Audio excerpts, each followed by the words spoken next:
একটি আদর্শ মসজিদের জন্য সর্বপ্রথম যে বিষয়টি থাকতে হবে তা হবে যে মসজিদ হবে তাওহীদ চর্চার কেন্দ্রবিন্দু।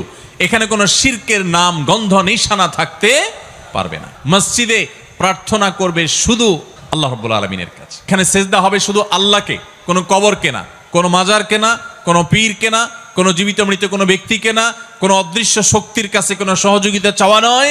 একমাত্র সহযোগিতা চাওয়া হবে, সাহায্য চাওয়া হবে শুধু কার কাছে? আল্লাহ রাব্বুল আলামিনের কাছে। তাহলে সে মসজিদ হবে আদর্শ মসজিদ, সে মসজিদ হবে নবী সাল্লাল্লাহু আলাইহি সাল্লামের দেওয়া তার রূপরেখাওয়ালা মসজিদ। দ্বিতীয়ত, একটি আদর্শ মসজিদের জন্য যে বিষয়টি খুব গুরুত্বপূর্ণ তা হলো মসজিদে সুন্নাতে রাসূলের চর্চা হবে, কোনো বিদআতের চর্চা হবে না। সুন্নাত প্রতিষ্ঠা হবে মসজিদের মূল কাজ।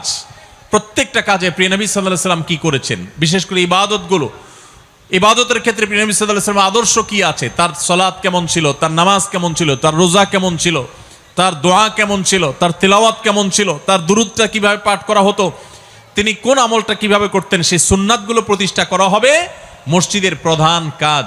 কোন মসজিদ যদি সুন্নাহ প্রতিষ্ঠা করে সর্বস্তরে তাহলে সেটি হবে আদর্শ একটা মসজিদ। তৃতীয়ত, মসজিদ যেহেতু আল্লাহর ঘর এবং সেখানে যেহেতু তাওহীদ প্রতিষ্ঠা করতে হবে, এটাকে কেউ ব্যক্তিগত খবরদারি প্রকাশের জায়গা হিসাবে গ্রহণ করতে পারবে না।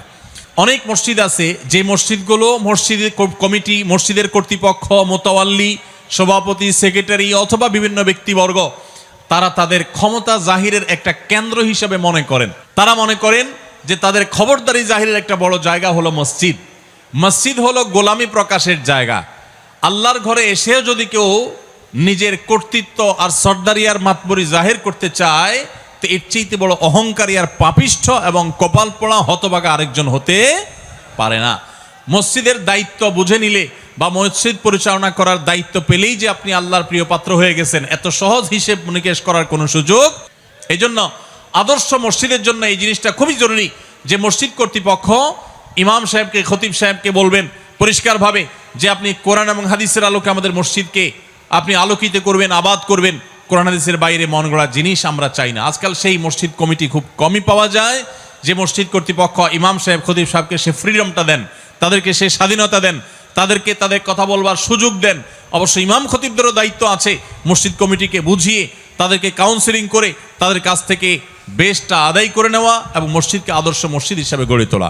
ভাইরা আমার, একটি আদর্শ মসজিদের জন্য আরেকটি গুরুত্বপূর্ণ যে বিষয়টি দরকার সেটি হলো মসজিদে ইমাম এবং খতিব মুয়াজ্জিন যারা থাকবেন এটাকে তাদের পেট পালার মাধ্যম হিসেবে গ্রহণ করবেন না।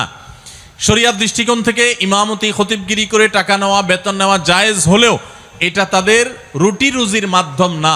এটাকে যদি তারা একমাত্র রুটি রুজির মাধ্যম বানান, এটাকে যদি তারা শুধুই প্রফেশন হিসেবে দেখেন তাহলে কখনো একটি আদর্শ মসজিদ গড়ে ওঠা সম্ভব নয়।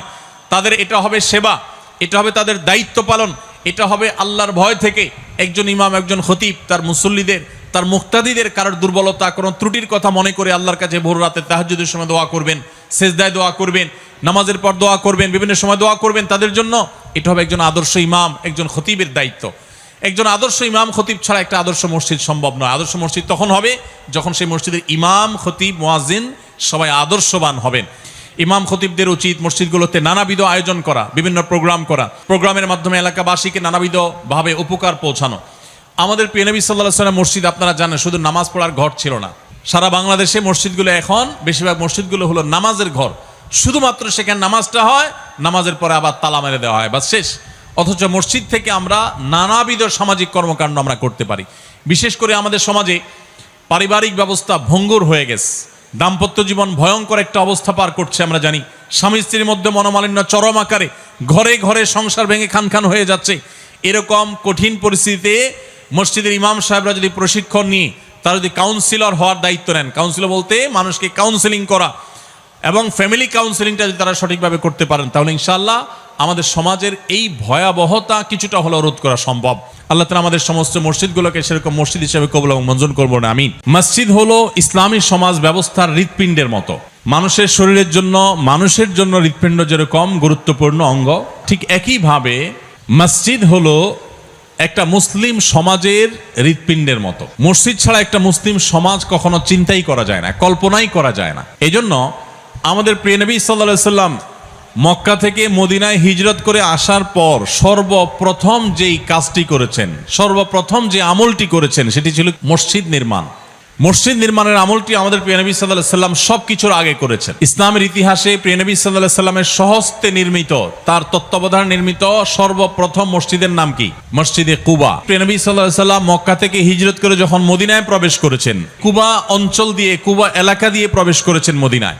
আর কুবা এলাকায় মদিনার মানুষ সমবেত হয়েছিল প্রিয় নবী সাল্লাল্লাহু আলাইহি সাল্লামকে অভ্যর্থনা জানাবার জন্য। আর সেই জায়গায় দাঁড়িয়ে তিনি সর্বপ্রথম কুবায় মসজিদ নির্মাণ করেছেন, সেখানে অবস্থান করে মসজিদ নির্মাণ করেছেন, সেখানে সালাত আদায় করে তারপর সামনে আরো মসজিদ নির্মাণ করেছেন। এরপরে মদিনার কেন্দ্রে যখন প্রবেশ করেছেন, আজকে যেখানে মসজিদে নববী অবস্থিত, সেখানে যেও তিনি প্রথম কাজ করেছেন মসজিদ নির্মাণ। নিজের বাসাবাড়ি নির্মাণ, নিজের থাকার জায়গা, ঠাঁই, এগুলো সব পরে চিন্তা করেছেন, আগে মসজিদ নির্মাণ করেছেন। এবং মদিনার মসজিদকে কেন্দ্র করে আজ গোটা পৃথিবীব্যাপী যে ইসলাম আমরা দেখতে পাচ্ছি, ইসলামের সৌন্দর্য, ইসলামের সুঘ্রাণ ছড়িয়ে পড়েছে, এটির কেন্দ্রবিন্দু ছিল মসজিদে নববী। সেই মসজিদে নববী থেকে গোটা ইসলাম সারা পৃথিবীতে ছড়িয়ে পড়েছে। তো এই জন্য একজন মুসলমানের কাছে মসজিদ অত্যন্ত গুরুত্বপূর্ণ একটি প্রতিষ্ঠান। মসজিদ নির্মাণ, মসজিদ আবাদ, মসজিদকে নানাভাবে সজীব রাখা, মসজিদকে প্রাণবন্ত রাখা, মসজিদকে আদর্শ মসজিদে রূপান্তর করা, এটা মুসলিম হিসাবে আমাদের সকলের কর্তব্যের অংশ। মসজিদগুলোর শক্তি সম্পর্কে আমরা অনেক মুসলমান জানি না। আজ পৃথিবীর বিভিন্ন প্রেসিডেন্ট, পৃথিবীর বিভিন্ন রাষ্ট্রনায়কেরা তারা তাদের জাতির উদ্দেশ্যে সাপ্তাহিক বক্তব্য দিয়ে থাকেন, বুলেটিন প্রকাশ করে থাকেন। এই মসজিদ হলো সেই প্রতিষ্ঠান, মুসলমানদের এই মসজিদ থেকেই সর্বপ্রথম এই আইডিয়া দেয়া হয়েছে।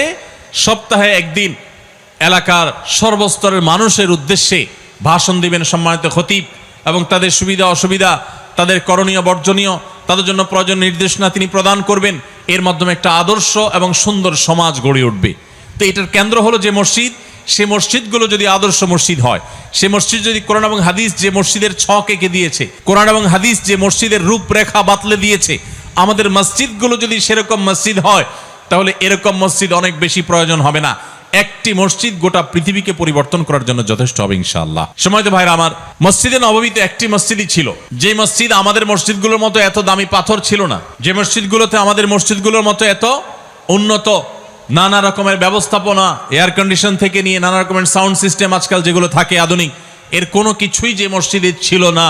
সেই বাহ্যিকভাবে দুর্বল অবকাঠামোর উপর দাঁড়িয়ে থাকা সে মসজিদ এতটা শক্তিশালী ছিল, গোটা পৃথিবীর মোড় এটাকে খুব অল্প কিছুদিনের মধ্যে পরিবর্তন করে গোটা পৃথিবীর নেতৃত্বের আসনে মুসলমানদেরকে বসে দিয়েছিল এই মসজিদে নববী। আজও যদি আমরা আমাদের মসজিদগুলোকে সেরকম আদর্শ মসজিদ বানাতে পারি, তাহলে ইনশাআল্লাহ সমাজের চেহারা বদলাতে খুব বেশি সময়ের প্রয়োজন হবে না।